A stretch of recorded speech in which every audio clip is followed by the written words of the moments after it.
Chapter 24 of Diary of a Part-Time Indian by Sherman Alexie presents a powerful and emotional narrative, intricately woven around themes of loss, grief, identity, and resilience.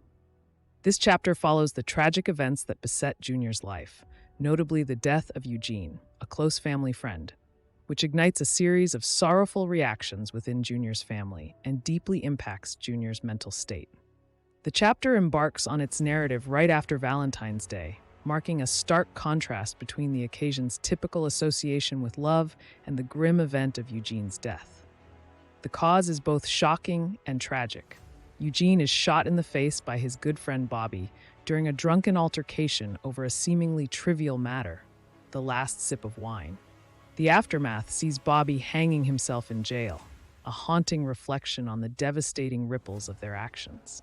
The repercussions of these events deeply affect Junior's family. His father spirals into a drinking binge, seeking solace at the bottom of a bottle, while Junior's mother turns to the church, obsessively seeking comfort in faith. These reactions not only depict the disparate ways people cope with grief, but also emphasize the profound impact of Eugene's death on the community. For Junior, already burdened with the loss of his grandmother and now Eugene, the sense of despair is overwhelming. In his search for understanding and solace, he turns to cartoons and books. It's through the guidance of his friend Gordy that Junior encounters the work of Euripides, particularly resonating with the character Medea's words, "What greater grief than the loss of one's native land?" This quote strikes a chord with Junior, encapsulating the multifaceted loss experienced by Indigenous people, the loss of land, language, culture, and community. Junior's identification with Medea, who killed her children to spare them from a joyless world, reveals the depth of his despair. Contemplating his own joylessness and harboring self-destructive thoughts, Junior considers dropping out of Reardan, plagued by guilt and feeling responsible for the deaths that have surrounded him.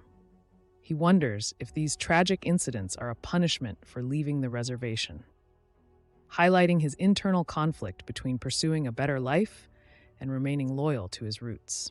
Junior's subsequent absence from school for about a month is met with an insensitive remark from his social studies teacher upon his return, further alienating him. However, the solidarity shown by his classmates, initiated by Gordy and followed by Penelope, Roger, and others, marks a turning point. This collective act of dropping their textbooks and leaving the classroom in protest serves as a powerful gesture of support for Junior, transforming his isolation into a moment of revelation and laughter. In this moment, Junior discerns that the world is not merely divided by racial or tribal lines, but by a more profound distinction between those who are empathetic and those who are not. This realization, coupled with Junior walking out of the classroom, symbolizes a moment of epiphany and the rediscovery of joy, however fleeting. To cope with his grief, Junior crafts a grieving ceremony composed of making lists of joyous aspects in his life, encompassing people, music, books, and basketball players, amalgamated with drawing cartoons.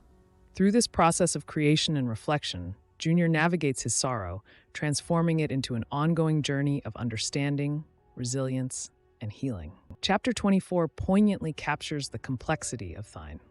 Thanks for watching our Bookly Crash Course summary video. Check out the Bookly Crash Course channel for the full chapter summary playlist and even more complete book summaries.